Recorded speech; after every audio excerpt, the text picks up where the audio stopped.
आज हम लोग का अध्याय इसका नाम है आंकड़ों की पर्याप्तता, है ना, मतलब डाटा सफिशिएंसी है। इस अध्याय में हम लोग क्या गौर करें? सबसे पहली बात तो यहाँ पर हम लोग गौर करेंगे कथन और निष्कर्ष पर। इसमें हम लोग गौर करेंगे तो कथन और निष्कर्ष पर। कथन में क्या होता है, ध्यान सुन लेना तो, और निष्कर्ष में क्या होता है। कथन में जो प्रश्न आपसे पूछेगा, जो भी बात आपसे पूछा जाएगा, है ना, तो यहाँ आपसे क्या होगा, प्रश्न पूछा जाएगा। कहाँ पर? कथन में। और निष्कर्ष में क्या होगा? निष्कर्ष में आपको कुछ चीज़ें बताई जाएंगी, है ना, इस प्रश्न के बारे में। अगर प्रश्न के बारे में निष्कर्ष 1 दे सकता है, 2 दे सकता है, 3 दे सकता है, 4 भी कर सकता है, वो उस पर डिपेंड है ना। निष्कर्ष में ये रहेगा कि हमको ये देखना रहेगा जो प्रश्न पूछा है उस किस निष्कर्ष में है, उस प्रश्न का उत्तर हम किस निष्कर्ष से दे सकते हैं, ठीक है ना। निष्कर्ष 1 से, निष्कर्ष 2 से, निष्कर्ष 3 से, कि तीनों को मिला के दे पाएंगे, ये भी हो सकता है कि हम तीनों मिला के ना भी दे पाएँ, 4 दें, 4 मिला के ना दे पाएँ, है ना। तो ये मतलब हमारा चैप्टर है, इसमें हम लोग पढ़ेंगे और जानेंगे, ठीक है ना। जैसे कि आज का पहला क्वेश्चन हम लोग गौर से देखना, बहुत आराम से समझना। देखो क्या क्वेश्चन कहता है, देखो सवाल, सब क्वेश्चन क्या कहता है। एक प्रश्न और 2 कथन दिए गए हैं। एक प्रश्न है और 2 कथन इसके, ठीक है ना। बताएं कि कौन से कथन प्रश्न का उत्तर देने के लिए आवश्यक या पर्याप्त है। प्रश्न पूछा है, एम का पिता कौन है। एम का पिता कौन है। अब पहला उत्तर, पी और क्यू भाई भाई हैं। क्या पी और क्यू का संबंध एम से मालूम चल रहा है? क्या हम क्या पी और क्यू से बता सकते हैं एम का पिता कौन है? नहीं ना, मतलब अकेला पहला पर्याप्त नहीं है। दूसरे देखो, क्यू की पत्नी एम की पत्नी की बहन है। यहाँ सुनो क्या कह रहा है, जो क्यू की क्या है, पत्नी है, वो एम की पत्नी की क्या है, बहन है। मतलब जो क्यू की पत्नी है वो एम की पत्नी की बहन, मतलब जो क्यू की साली है वो एम की साली है। हाँ, मतलब वही एम की पत्नी है। मान लो क्यू की साली क्या एम की है, पत्नी है। तो इस दोनों संबंध से क्या मालूम चल रहा है, एम का पिता कौन है? नहीं ना, कहाँ मालूम चल रहा है एम का पिता कौन है? हमें कोई संबंध ही नहीं मिल पाया कि हमका भाई बताया गया पी क्यू और भाई भाई, तो दोनों क्या हो गए हमारे, ये भाई भाई हो गए हैं। क्लियर नहीं क्लियर? फिर एम क्यू की जो पत्नी है, जो क्यू की क्या है, क्योंकि मान लो ये पुरुष है, इसकी जो पत्नी है, ठीक है ना, वो एम की पत्नी की बहन है। तो जो एम की पत्नी नहीं है वो क्या इसकी है, बहन है। क्लियर नहीं क्लियर है?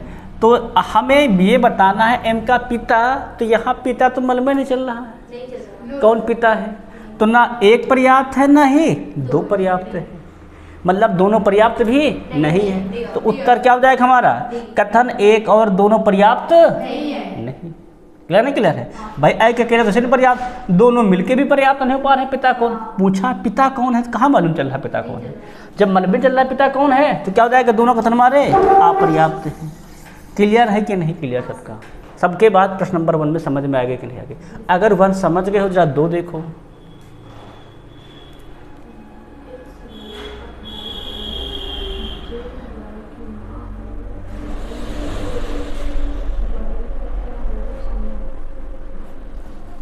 सवाल समझे? देखो क्या कह रहा है, समझो पहले। एक्स वाई का भाई है। एक्स वाई का क्या है, पहले ही बोल दिया है कि एक्स और जो वाई है दोनों क्या आपस में हैं, भाई हैं। कहा कि नहीं, कथन में कहा है, कथन में कह दिया है। जेड वाई की माँ है। जो जेड है वो क्या है, वाई की माँ है। तो वाई का एक्स से क्या संबंध है, पहले तो बोल दिया भाई है कि नहीं। अब यहाँ क्या कर, जेड का केवल 1 पुत्र और 1 पुत्री है। जेड का केवल क्या है, 1 पुत्र 1 पुत्री है। तो एक्स वाई का भाई है, जो एक्स है वाई का भाई है, मतलब जेड का 1 पुत्र 1 पुत्री है, मतलब एक्स जो है वाई का भाई है। और यहाँ कह रहा है जेड का क्या है, 1 पुत्र है 1 पुत्री है, मतलब ये पुत्री है वाई और एक्स भाई है ना, तो ये लड़का है। तो इससे भी मालूम चल जा रहा है एक्स वाई है क्या, है क्या नहीं। फिर इससे एक्स वी का इकलौता पुत्र है। एक्स जो है क्या है, वी का इकलौता पुत्र है, जिसके 2 बच्चे हैं। इससे ही मालूम चल रहा है एक्स वाई में क्या संबंध है ना। तो दोनों से मालूम चल रहा है, चाहे इससे निकाल लो चाहे इससे निकाल लो, दोनों क्या है हमारे हैं अकेले अकेले पर्याप्त हैं, दोनों क्या हमारे हैं, चाहे एक से निकाल लो और चाहे तो दो से निकाल लो। इसमें लिखा पहला कथन केवल एक ही पर्याप्त है, दूसरा पर्याप्त नहीं है, नहीं दोनों पर्याप्त हैं। केवल दो पर्याप्त है जबकि पहला नहीं, नहीं।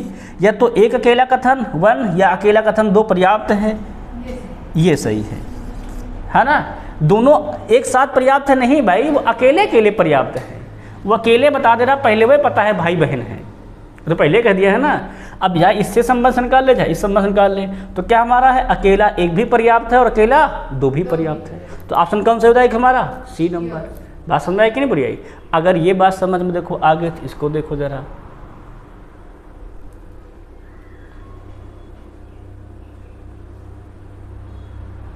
पढ़ो क्या कहता है कि एक प्रश्न उसके बाद दो कथन दिए गए हैं, बताएं कि कौन सा कथन प्रश्न का उत्तर देने के लिए पर्याप्त है। प्रश्न क्या है, दामिनी का भोला से क्या संबंध है, दामिनी का भोला से क्या संबंध है। दामिनी का पूछा गया है, भोला से क्या संबंध है ना। अब पहला क्वेश्चन देखो, पहले क्वेश्चन में दामिनी और भोला आते हैं क्या साथ। टीका का केवल एक पुत्र है और भोला और केवल एक पुत्री कमला है, तो दामिनी का संबंध पहले में आया नहीं आया ना, तो पहले उत्तर दामिनी दे सकते हैं। अब क्या दोनों को रिलेट करके दे पाएंगे क्या, ये देख लेते हैं। दामिनी रोमा के पुत्र की पत्नी है, दामिनी कौन है तो रोमा के पुत्र की पत्नी है, और कमला रोमा की इकलौती पुत्री है, मेघन भोले की पुत्री है। सवाल देखो पहले क्या कह रहा है, दामिनी रोमा की पुत्र की पत्नी है, समझ में आया क्या ना, और कमला रोमा की इकलौती पुत्री है और मेघन भोला की पुत्री है। तो मेघन का संबंध कहीं पहले था क्या, देखो जरा, नहीं है ना, पहले में है नहीं है।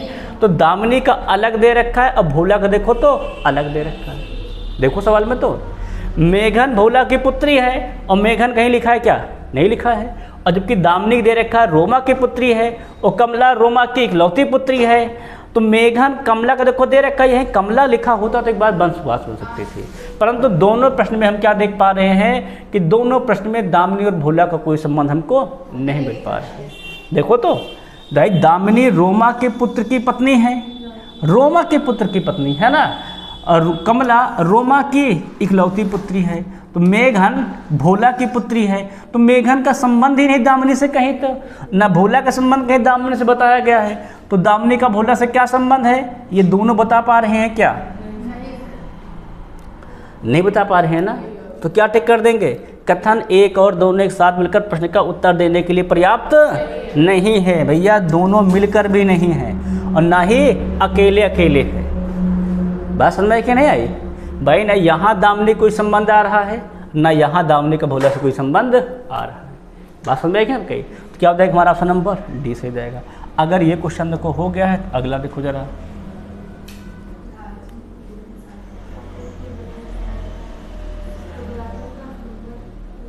तो क्वेश्चन क्या कर रहा है, निम्नलिखित में कौन सा कथन प्रश्न का उत्तर देने के लिए पर्याप्त है। पहला, राजन का सुंदर से क्या संबंध है, बताना जो राजन का सुंदर से क्या संबंध है ना। पहला, राजन की बहन शारदा है, राजन की बहन कौन है, शारदा है, और शारदा के पिता का नाम सुंदर है। क्या दोनों मिलकर उत्तर दे पाएंगे, अकेले के लिए दे लेंगे। अगर दोनों को मिला देंगे तो मालूम चल जाएगा राजन का सुंदर से क्या संबंध है। अकेले अकेले बता नहीं पाएंगे, नहीं, क्योंकि यहाँ राजन नहीं लिखा है, ऊपर राजन है और राजन के साथ बहन शारदा है और शारदा के पिता का नाम सुंदर है, अर्थात राजन की बहन कौन है, शारदा है। तो राजा और शारदा क्या है, राजन और शारदा भाई बहन है, और जो उनके पिता का नाम क्या है, सुंदर है। मतलब दोनों कर मिला दे तो उत्तर बन जाएगा। सही है कि नहीं सही, तो कौन सा हो जाएगा, कथन एक और दो दोनों पर्याप्त हैं। अब मतलब एक अकेले पर्याप्त नहीं है, ना दो अकेले पर्याप्त है, दोनों मिल के पर्याप्त है। ये बात सबके समझ में आएगी नहीं आ गई, ठीक है नहीं। अगला देखो नेक्स्ट क्वेश्चन, फिर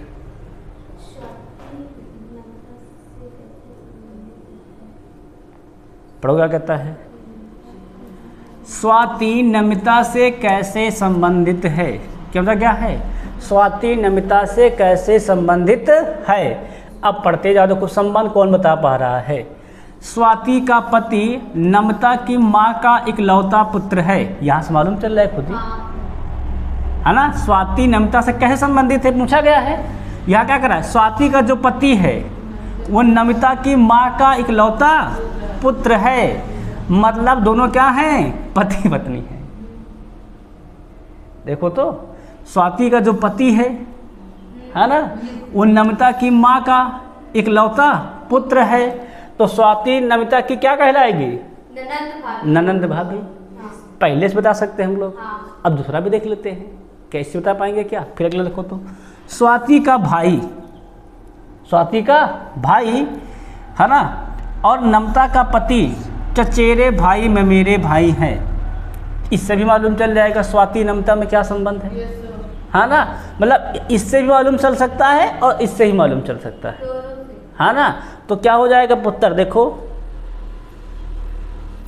प्रश्न का उत्तर देने के लिए एक और दो दोनों पर्याप्त हैं, वो तो है ही है, लेकिन साथ ही मिलकर थोड़ा हैं, अलग अलग भी हैं।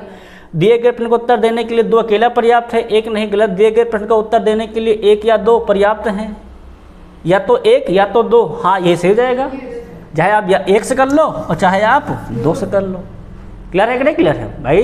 ये तो कह रहा है दिए गए प्रश्न को उत्तर देने के लिए या तो एक और या क्या हमारा दो, क्या हमारा है, पर्याप्त है। क्लियर बात सबको समझ में आ गई कि नहीं आ गई, इसमें किसी डाउट तो नहीं रह गया है ना। अब यहाँ तो पूरी बात सबको समझ में आ गई है कि नहीं आ गई, बताओ जरा। क्वेश्चन क्या था कि स्वाति का नम्रता से कैसे संबंधित था, आप किससे बता पाओगे। तो हम पहले से बता पा रहे हैं और दूसरे बता ले रहे हैं, है ना।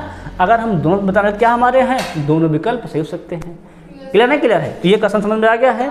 अगर देखो ये आ गया तो अगला देखो फटाफट तेजी से। ये RPF SI क्वेश्चन है, जो कि क्वेश्चन हमारा तो ये RPF SI का पढ़ो। क्या कहता है, जेड की कितनी पुत्रियां हैं। पहला संबंध मालूम चल रहा है, X और Y U की पुत्रियां हैं। जेड तो वे नहीं किया तो कैसे बता पाएंगे, नहीं बता पाएंगे ना। पहले से अकेले से बता पाएंगे क्या जेड की कितनी पुत्रियां हैं, नहीं ना।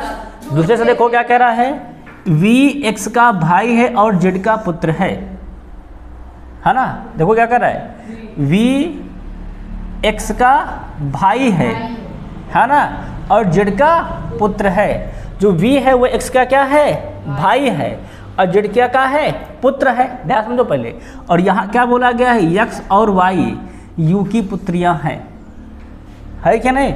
और X क्या है, V का, V जो है X का क्या है, भाई है, और जेड का क्या है, पुत्र है।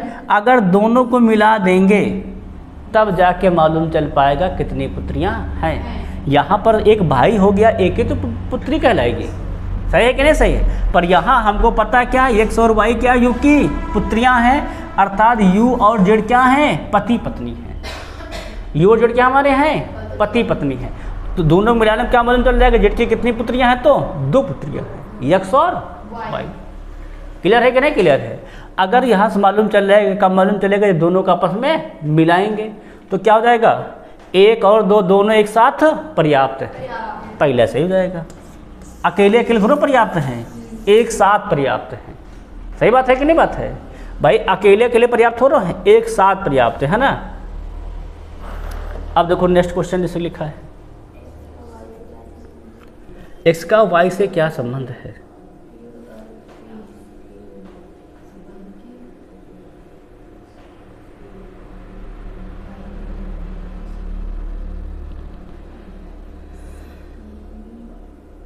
पहले से क्या पूछा गया, X का Y से क्या संबंध है।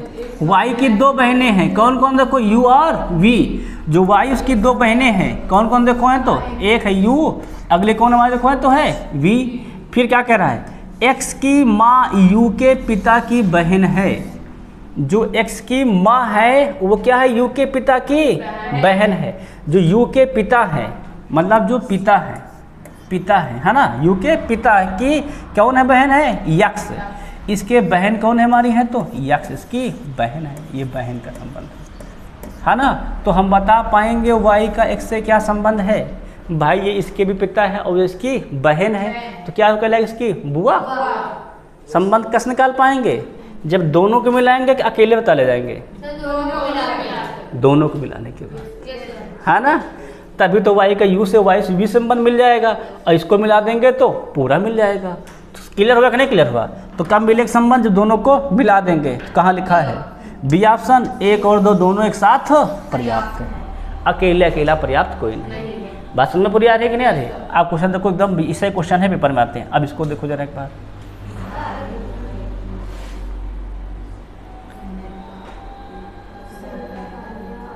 बड़ा क्वेश्चन है ना। देखो ये स्टेज 2 का क्वेश्चन है भाई, देख लो चाहे तो। स्टेज सेकंड का पढ़ो क्या कहता है, देखो एक बार तो।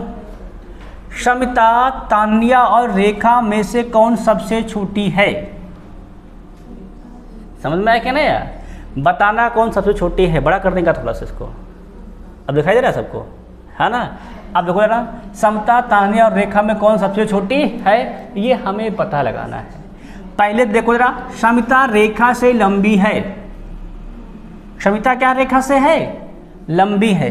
ममता मतलब शमिता जो है रेखा से बड़ी है, बस खत्म। लंबी मतलब क्या हो गई? बड़ी हो गई। फिर रेखा तान्या से छोटी है।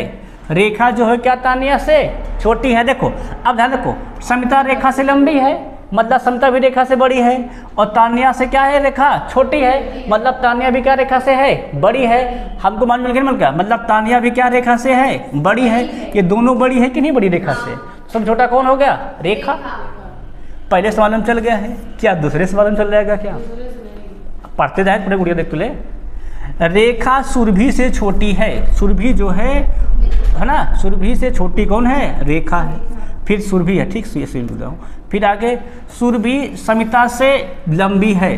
सुरभि जो है क्या, वो किससे लंबी है? देखो तो समिता से लंबी है। तान्या सुरभि से छोटी है, मतलब सुरभि बड़ी है। सुरभि क्या है? तान्या से बड़ी है। इनमें कोई संबंध आ रहा है क्या? इसमें संबंध केवल सुरभि का मिल रहा है। इसमें ये मालूम चल रहा है कि सुरभि सबसे बड़ी है केवल। यहाँ क्या मालूम चल रहा है? यहाँ दूसरे संबंध मालूम चल रहा है कि सुरभि क्या सबसे है? बड़ी है। इनका संबंध तो मिल ही नहीं रहा कहीं पर, लेकिन यहाँ पर क्या मालूम चल रहा है कि रेखा सबसे क्या है? छोटी है। तो दूसरा हमारा साफ साफ गलत है, पहला सही है। अब ढूंढो कहाँ लिखा भैया। कथन क्या लिखा? एक अकेले प्रश्न का उत्तर देने के लिए पर्याप्त, जबकि 2 कथन अकेले उत्तर देने के लिए पर्याप्त नहीं है। ये सही रहेगा।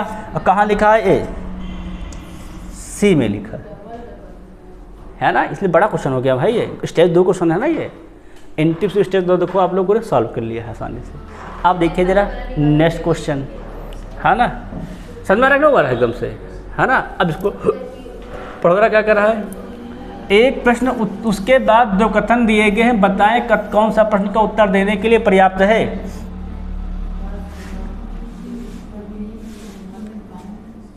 यहाँ बताना है। क्वेश्चन पढ़ ले फिर से। देखो ये क्वेश्चन, ये जब लोग पढ़ा रहे थे, है ना?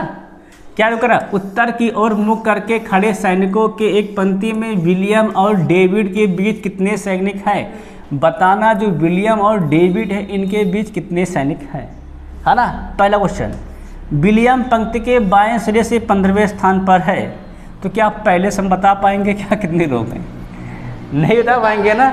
किधर से बोला गया है? बाएं सिरे से 15वें स्थान पर। हाँ सही। इतने से क्या हम बता पाएंगे कितने लोग उस बीच में हैं? दूसरा देख लेते हैं। दूसरा क्या करा है? डेविड पंक्ति के ठीक मध्य में है और उसके दाईं ओर 10 सैनिक हैं। डेविड क्या है? ठीक मध्य में है। अगर डेविड ठीक मध्य में है, उसकी ओर कितने सैनिक दाईं ओर है? 10 सैनिक है। अब देखो, अरे उड़े देख तो लेते हैं पहले। अगर ये ठीक मध्य में है मतलब 10 इधर भी होंगे, है ना? अब दोनों मिला दे तब तो बता लेंगे। दोनों मिला दे तब तो बता दें। अकेले कहाँ बता पाएंगे कितने बीच में लोग हैं? नहीं, अकेले के लिए मतलब डेविड है कहाँ पर, है ना? ठीक मध्य में, मतलब 10 इधर 10 इधर है। अगर अब इसको भी इसी में शामिल कर ले, है ना, तो ये 10 स्थान पे, मतलब किस स्थान पर? ये 11वें स्थान पर है। और ये कितने स्थान तक इसके इधर कर रहा है? ये है देखा जाए तो 22 से 15वें स्थान पर, है ना? तो ये 11वें स्थान 22 कितना हो जाएगा? ये 15वें हो जाएगा। तो मालूम खुद ही चल जाएगा कितने लोग बीच में हैं, है ना? अगर दोनों को मिला दें तब तो मालूम चल जाएगा। अकेले अकेले दोनों पर्याप्त नहीं है। कहाँ लिखा गया है? सी कहाँ उड़िया? बी सही है ना? एक और दोनों एक साथ पर्याप्त हैं। भाई एक साथ मिलेंगे तब उत्तर हम लोग बता पाएंगे। ये भी देखो स्टेज 2 का क्वेश्चन है ना सब? सब कहते हैं भले, लेकिन तो कॉम्पिटिशन सब लगवाते हैं हम लोग। स्टेज 2, स्टेज फर्स्ट, ये स्टेज फर्स्ट का देखो है।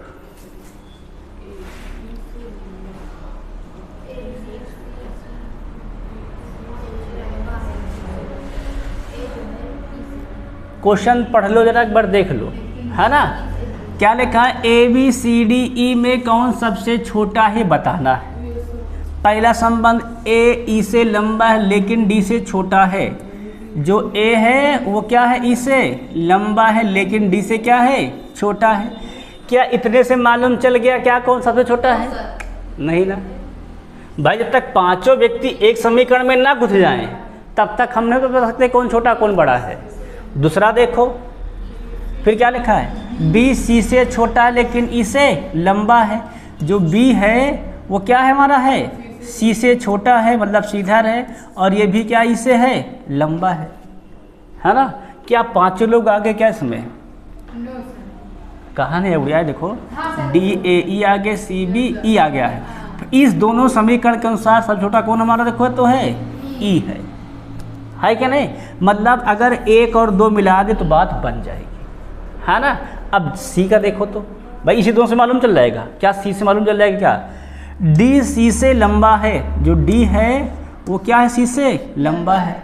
और A B से लंबा है, और जो A है वो किससे लंबा है, वो B से लंबा है। क्या इससे अकेले बता पाएंगे क्या कौन सब छोटा है? नहीं, इसमें E का कहीं जिक्र नहीं हुआ है ना, है ना। अब देखो तो देखा जाए तो क्या इसको और इसको मिलाकर बता सकते हैं क्या कौन सबसे बड़ा है? 2 और 3 को पहले उत्तर देख लो कहाँ कहाँ देखो है। 1 और 2 एक साथ पर्याप्त हैं, 1 2 3 पर्याप्त है, 2 से उत्तर डालेंगे 3 से कहनी पड़ेगी हमको, तो 2 वाला तो पर्याप्त है, ये तो सही है ना। क्या 1 2 3 अपर्याप्त हैं क्या? 1 2 3 जरूरत नहीं पड़ रही हमको, 2 ही से हम बता ले रहे हैं। तो क्या उत्तर जाएगा, बन जाएगा पहला सही हो जाएगा, तीसरा से के लिए हम बता ही नहीं पाए, इसलिए क्या हो जाएगा हमारा ये गलत। क्या है, क्लियर है? कौन सा हो जाएगा हमारा? पहला सही जाएगा कि 1 और 2 एक साथ पर्याप्त हैं। इतनी बात सबके समझ में आ गई कि नहीं आ गई, है ना। अगर देखो ये आ गया है तो अगला क्वेश्चन देखो 23 ये वाला।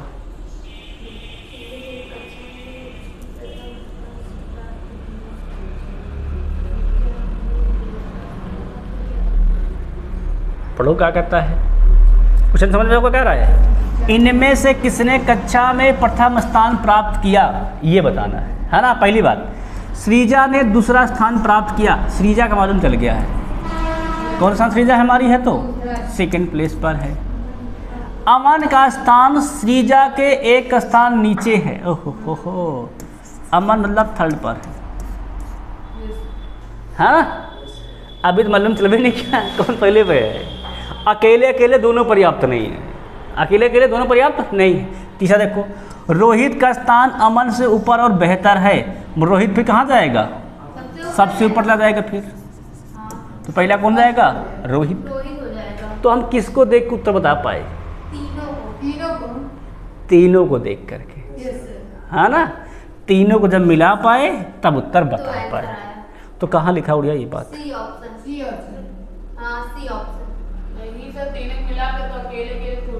तो वही उड़िया है। सभी कथन 1 2 3 एक साथ पर्याप्त है, तभी तो है। अकेले अकेले तो दूसरे में लिखा उड़िया अकेले अकेले पर्याप्त है ना। ये बात सबके समझ में आ गई कि नहीं आ गई। ये भी स्टेज 2 है, ठीक है ना। अब देखो अगली बात, क्वेश्चन नेक्स्ट, ये भी स्टेज 2 क्वेश्चन है।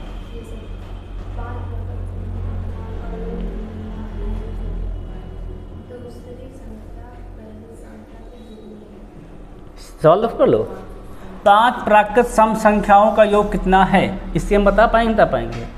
दूसरी संख्या पहली संख्या की दुगनी है। भाई जब हम सम संख्या लिखते हैं, याद है कि नहीं याद है, पहला कितना देखो लिखते हैं 2, अगला कितना लिखते हैं 4, तो ये इसका दुगना है कि नहीं है, ये बात तो सही है। फिर सभी 5 सम संख्याएं आरोही क्रम में आने वाली क्रमागत सम संख्याएं हैं, तभी तो बता पाएंगे योग। दोनों को मिला करके हम बता पाएंगे। कहाँ लिखा है ये बात, दोनों कथन एक साथ मिलकर प्रश्न का उत्तर देने के लिए आवश्यक है। हाँ, पहला सही हो जाएगा। सबके बात समझ में आ गई कि नहीं आ गई है। अब देखो नेक्स्ट अगला क्वेश्चन, ये भी देखो स्टेज 2 का क्वेश्चन है। स्टेज 2 देख लो सब लोग, राहुल या विशाल में कौन बड़ा है, तय करना है कौन बड़ा है ना। पहला क्वेश्चन पढ़ो, क्या बता पाओगे क्या तुम लोग?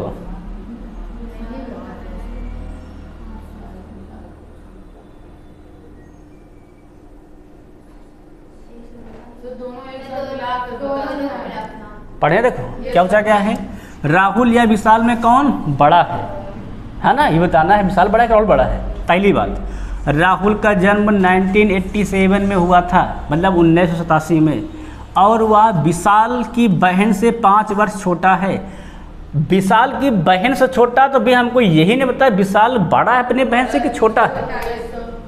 तो पहला क्वेश्चन अकेले तो नहीं बता पाएगा, है ना, ये तो क्लियर है नहीं, पहले से अकेले क्लियर नहीं है ना। दूसरे दो क्या कह रहा है, विशाल की आयु उसकी बहन की आयु की दुगनी है। यहाँ क्या कर रहा है, विशाल की जो आयु है वो उसकी बहन की आयु क्या है, दुगनी है। तो यहाँ से ये मालूम चल गया विशाल अपनी बहन से बड़ा है।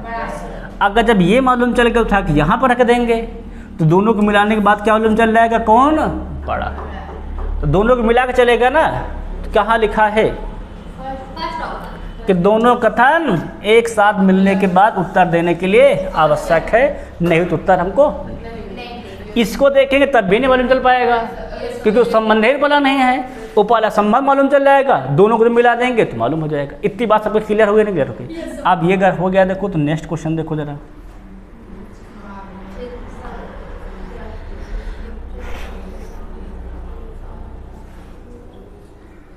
उड़िया समबाहु त्रिभुज का क्षेत्रफल निकालना है। समबाहु त्रिभुज का क्षेत्रफल कितना होता है? तो समबाहु त्रिभुज क्षेत्रफल होता है √3/4 भुजा स्क्वायर। कितना होता है? तो √3/4 भुजा का स्क्वायर, है ना। अब अगर भुजा पति है, एक भुजा का माप देखो दी गई है, तो हम क्षेत्रफल बता पाएंगे क्या? हाँ, आराम से बता लेंगे क्षेत्रफल। फिर क्या कह रहा है, त्रिभुज का परिमाप दिया, क्षेत्रफल बता पाएंगे क्या? और क्या? परिमाप से भुजा निकाल लेंगे, क्षेत्रफल निकाल लेंगे। मतलब ये भी बता सकता है। और कहाँ लिखा है ये क्वेश्चन बात, है ना? ये तो लिखा है बी में, कथन 1 और कथन 2 दोनों ही स्वतंत्र रूप से पर्याप्त है, बी सही हो जाएगा। और क्या भाई, दोनों बता सकते हैं अकेले अकेले। भाई परिमाप से भुजा निकाल लेंगे, भुजा से क्षेत्रफल ज्ञात कर लेंगे, क्षेत्रफल का भुजा पहले दे रखा पहले में। इतने सबके क्लियर है क्या? अगर ये क्वेश्चन देखो हो गया है तो अगला देखो जरा।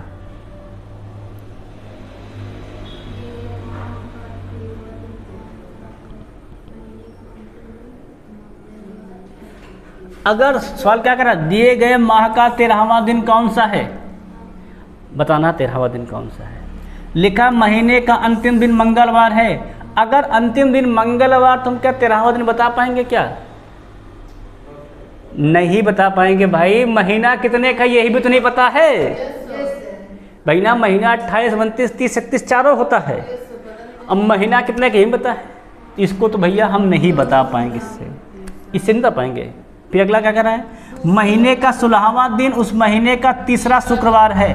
हाँ भैया, इससे बता सकते हैं। 16वें दिन अगर शुक्रवार, 13वां दिन तो ऐसे निकल आएगा, है ना। तो दूसरा क्या हमारे लिए है, पर्याप्त है। पहला पर्याप्त नहीं है, कहाँ लिखा है सर? कहाँ लिखा है? 2 में दिया गया आंकड़ा पर्याप्त है, ये सही जाएगा। सबके पास समझ आए कि नहीं आई? ये ग्रुप डी क्वेश्चन देखो था। अगला क्वेश्चन देखो नेक्स्ट।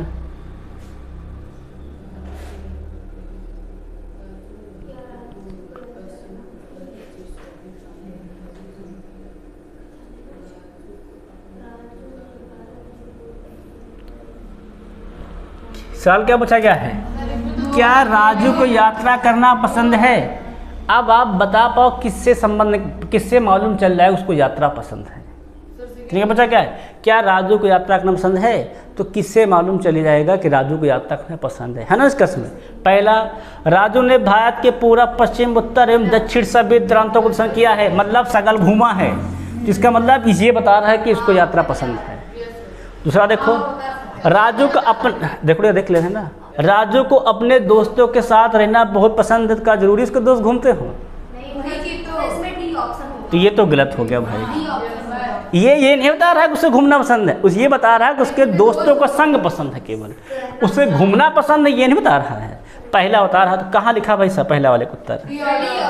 डी में लिखा है क्या? केवल एक ही पर्याप्त, परंतु वाक्य केवल पर्याप्त नहीं। हाँ, तो पहला डी सही जाएगा। बहुत से तुम लोग पढ़ तो लेते कम से जल्दी से, हम तो ये पढ़ने में बहुत टाइम बता दें, है ना, कहाँ से लिखा है ऐसा। चलो सबका हो गया है। अगला देखो नेक्स्ट भाई,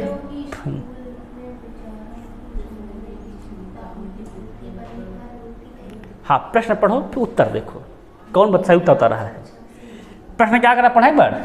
क्या बच्चों की स्कूल में विचारों को समझने के लिए क्षमता उनकी बुद्धि पर निर्भर होती है? क्या प्रश्न पूछा गया, क्या ऐसा है क्या? तो कौन उत्तर दे पा रहा है? बुद्धि खराब शिक्षा से अप्रभावित है? नहीं भैया, प्रभावित होती है। पहला तो साफे साफ गलत है। कमजोर बच्चे स्कूल में अच्छा ट्यूशन नहीं करते हैं, ये तो एकदम सही है। कमजोर तो कहाँ करते हैं? तो कौन सही जाए? केवल दो पर्याप्त है। कहाँ लिखा भाई साहब? डी ऑप्शन है ना, डी सही जाएगा ना। कथन केवल दो पर्याप्त, कथन एक पर्याप्त अपर्याप्त है। सबके बात समझ में आ रहा है ना एकदम से? ये देखो सब रेलवे का क्वेश्चन है, कोई ये एलपी टेंशन क्वेश्चन है भाई। अगला देखो नेक्स्ट क्वेश्चन।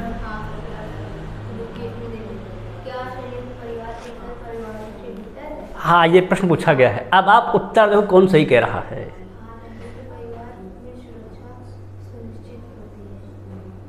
और काम का भार भी बढ़ जाता है।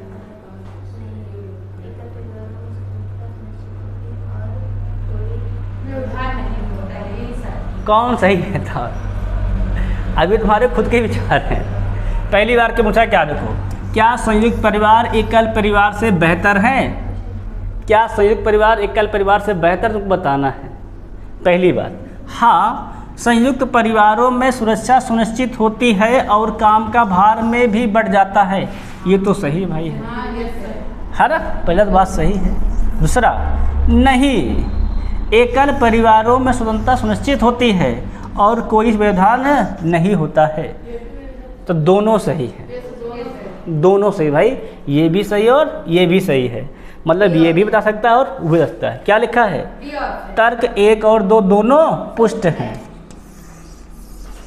दोनों सही भाई, उनकी बात भी सही और इसकी बात भी सही है कि नहीं सही? तो दोनों सही है। अब देखो नेक्स्ट बात, अगले क्वेश्चन देख लेते हैं फिर हम लोग।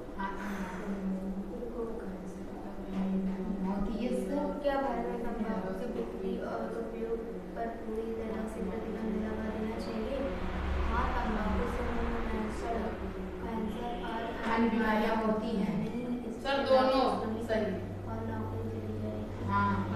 ये सब दोनों पढ़े तो क्या कह रहा था? क्या भाग में तंबाकू की बिक्री उपयोग की पूरी तरह से प्रबंध में लगाना चाहिए? हाँ, तंबाकू से मुंह का कैंसर और बीमारियां होती हैं, ये बात सही है। दूसरा, नहीं भैया इससे लाखों श्रमिकों को नौकरी आएगी, ये भी बात सही है। तो दोनों सही है। कहाँ तो लिखे हैं? बी में लिखा है तर्क 1 और दोनों पुष्ट सही है। इसीलिए उड़िया तंबाकू को प्रतिबंध नहीं लगता। अब तुम मन तो लग गया क्यों लगता है? क्योंकि अगर लगा देंगे तो बहुत से लोग बेचारे बेरोजगार हो जाएंगे, भूखे मरने लगेंगे, है ना। तो उनको देखने के वास्ते, हाँ वो व्यक्ति समझदार बने ना, वो ना खाए ना। अब देखो क्या,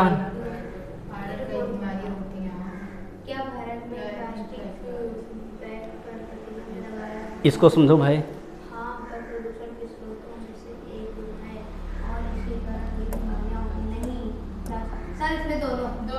भाई समझो पहले क्या कह रहा है। क्या भारत में प्लास्टिक बैग पे प्रतिबंध लगाना चाहिए? हाँ, या प्रदूषण के स्रोतों में से एक और इसके कारण कई बीमारी, ये तो बात सही है। नहीं, प्लास्टिक के अन्य विकल्प शायद इतने रंगीन और आकर्षक, हमको आकर्षण से कौन लेन देन होता है? हमारा काम सुरक्षा लेन देन का आकर्षण से लेन देन है क्या नहीं? ये गलत है भाई। केवल एक सशक्त है। कौन सा केवल हमारा है? पहला कहाँ लिखा है? केवल तर्क 1 सशक्त है। रंगीन और आकर्षक से सुरक्षा में कोई लेन देन नहीं होता है क्या नहीं?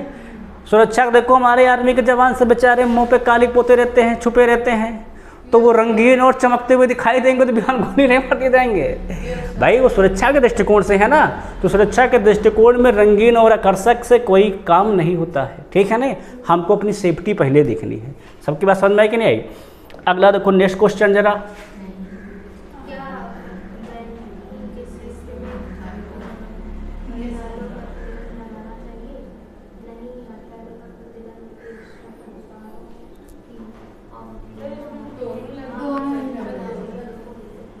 बताओ, क्या बैंकिंग के क्षेत्र में हड़तालों पर प्रतिबंध लगाना चाहिए, है ना? ये बात पूछा गया है। नहीं लगाना चाहिए। क्यों लगाना चाहिए? कह रहा हड़तालों पर प्रतिबंध लगाने से श्रम अधिकारियों की अवहेलना होती है। बात सही है। फिर हाँ, हड़तालों से लोगों को कठिनाई होती है, ये भी बात सही है। दोनों सही मतलब, है ना? क्या सही रहेगा? तर्क 1 एवं 2 दोनों पुष्ट है। सबके समझ में आता है कि एकदम क्लियर है? अगला देखो फिर नेक्स्ट क्वेश्चन देना।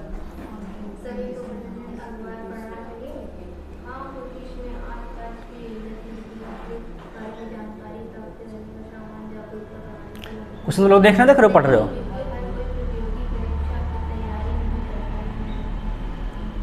सवाल क्या सभी को प्रतिदिन अखबार पढ़ना चाहिए, ये पूछा गया है। हाँ, पहला तर्क, क्योंकि इसमें आसपास की गतिविधियों के बारे में जानकारी प्राप्त करने और समान योग्यता के बहाने पर मिलती है। एकदम सही बात। दूसरा, नहीं, क्योंकि हर कोई प्रतियोगी परीक्षा की तैयारी नहीं करता है। ऐसा नहीं है, आप चाहे तैयारी करो चाहे ना करो, आपको अखबार पढ़ना चाहिए। इससे क्या नया नियम बना है ये तो मालूम चलता रहेगा, अर्थात ये गलत है। केवल एक सही है। कहाँ लिखा है? सी में लिखा है केवल तर्क 1 पुष्ट है, बस सही हो जाएगा। बात समझ में आई कि नहीं? नेक्स्ट देखो जरा अगला क्वेश्चन।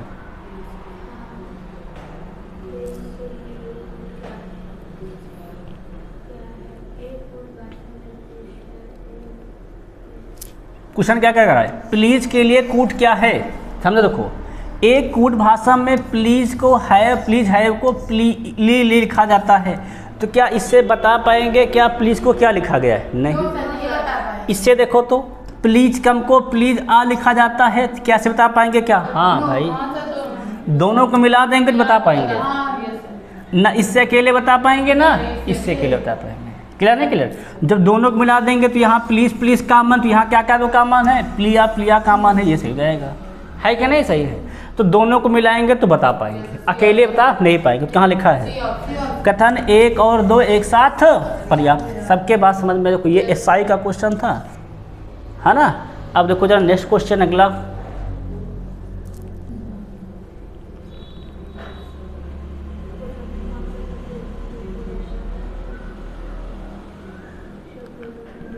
जब भी ऐसा प्रश्न रहे तो देखो कौन क्या अकेले बता पाएंगे क्या कर रहा है?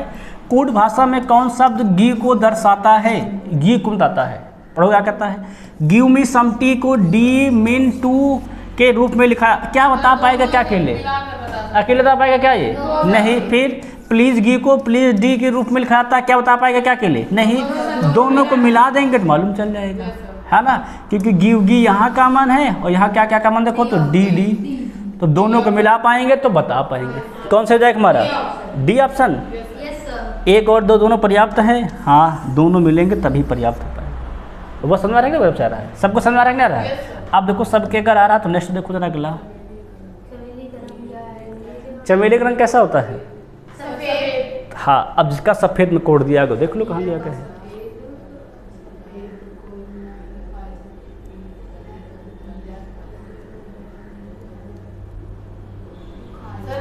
एक से बता सकते हैं।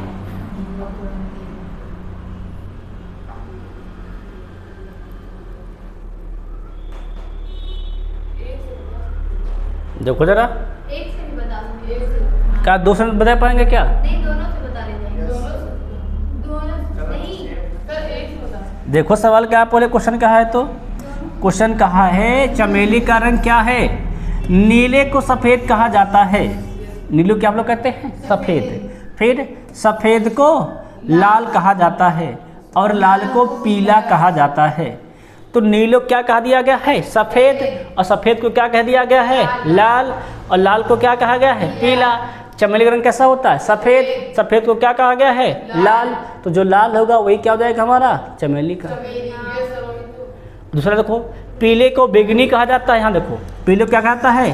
बैगनी। और बैगनी को काला कहा जाता है और सफ़ेद को भूरा कहा जाता है और भूरा को नारंगी कहा जाता है। दोनों तो भाई सही हैं। इसमें तो मालूम चल रहा सफ़ेद को भूरा कहा जाता है। जो भूरा होगा वही सफ़ेद होगा, वही चमेली होगा। क्लियर ना? क्लियर है? तो ये भी सही है और ये भी सही है। क्या लिखा है? या तो 1 या तो 2 पर्याप्त हैं। समझ में आ रहा कि नहीं आ गई? अगर ये समझ में आ गया तो अगला देखो ज़रा।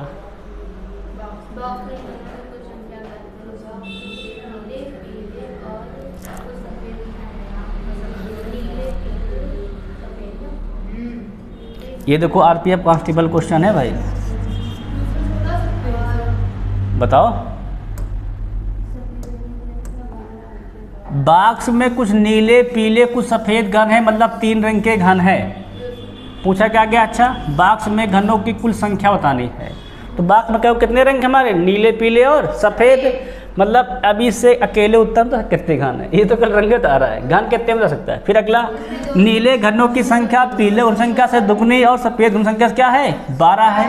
तो क्या ये बता पा रहा है क्या अकेले? अगर भाई इसको लेंगे तो कितने रंग के घन, ये भी नहीं पता हमको। दोनों को मिला देंगे तो क्या हो जाएगा? उत्तर आ जाएगा। क्या हो जाएगा? सही हो जाएगा ऑप्शन ए वाला। 1 और 2 दोनों पर्याप्त है। क्लियर है? क्लियर है।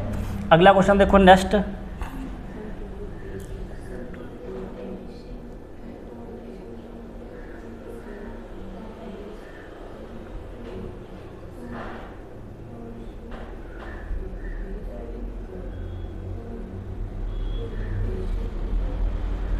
तो सवाल क्या कह रहा है? समझो सवाल। कह रहा है समकोण त्रिभुज ABC में बी कोण क्या हमारा है? समकोण है। अगर ये समकोण त्रिभुज बन गया है और बी कितना हमारा है? 90 अंश, मान लो ABC। फिर क्या कह रहा है? सी कितना हमारा है? 20 अंश है। तो हम ए का मान नहीं बता पाएंगे, बता लेंगे, सिंपली लगा देंगे त्रिभुज का अंतःकोण का योग। ये तो पहली बात हो गई। फिर अगर कोण ए और कोण सी बराबर हो, अगर दोनों बराबर हैं तब भी हम निकाल लेंगे त्रिभुज के अंतःकोणों के योग से। मतलब इससे भी निकाल लेंगे और इससे भी। कहाँ लिखा है? मतलब कोई भी एक कथन पर्याप्त है, पहला हो जाएगा। कोई भी एक कथन पर्याप्त है, जिससे मन चाहे उससे निकाल ले। क्लियर नहीं? क्लियर है। अब अगर ये बात हो गई है तो अगला देखो जरा।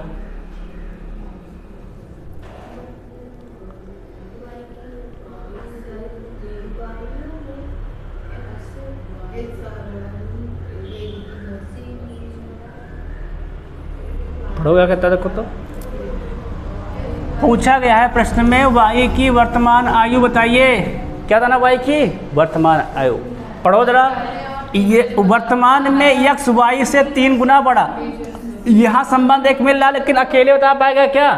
नहीं। फिर यक्स और वाई एक ही वर्ष स्कूल जाना प्रारंभ करते हैं। अरे वो कितने साल में गए, ये भी मिलता है हमको।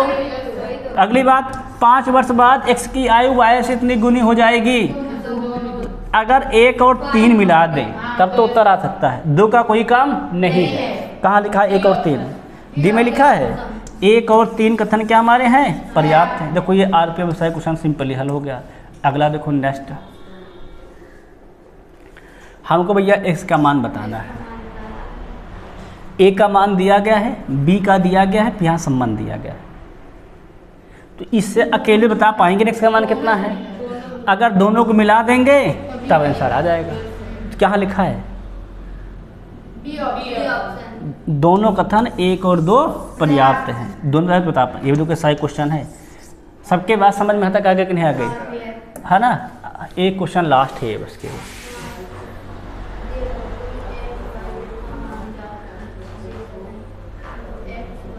दिए गए कथनों में एक्स वाई जेड का मान ज्ञात कीजिए। आपको एक्स वाई जेड का मान बताना है। क्या यहाँ से बता पाएंगे क्या एक्स वाई जेड का मान? ना, क्योंकि जब अगर 3 चर राशियाँ हैं तो 3 समीकरण होने चाहिए। यहाँ पर 2 समीकरण हैं और यहाँ पर अकेले हैं, तो ना ये अकेले बता पाएगा ना ये अकेले बता पाएगा। दोनों को मिला देंगे तो क्या हो जाएगा? बता लेंगे। कहाँ लिखा भैया? ऐसा सी में लिखा है। 1 और 2 दोनों पर्याप्त हैं। सबके बात समझ में आ गए कि नहीं आ गए हैं? तो इस प्रकार होती है हमारे क्या आंकड़ों की पर्याप्तता क्लास यहीं पर आज समाप्त। ठीक है नहीं? कल से हम लोग क्या पढ़ेंगे? नया अध्याय पढ़ेंगे। ठीक है ना? इसमें हमने आपके लिए हर जो पेपर में क्वेश्चन आए हुए बढ़िया क्वेश्चन सब छाट के लेकर आए थे, है ना? हर उसमें एग्जामों को मिला करके और मैंने आपको करा दिया है और लगभग सभी लोग सीख भी गए हैं कैसे ढूंढा जाता है ना। तो ये अध्याय को हम लोग आज यहीं समाप्त करेंगे। कल से हम लोग फिर नया अध्याय पढ़ेंगे। बाकी तब तक सभी से जय हिंद, जय भारत। वो समझ में आ गया कि पूरा गया है? कोई डाउट तो नहीं रहा ना इसमें?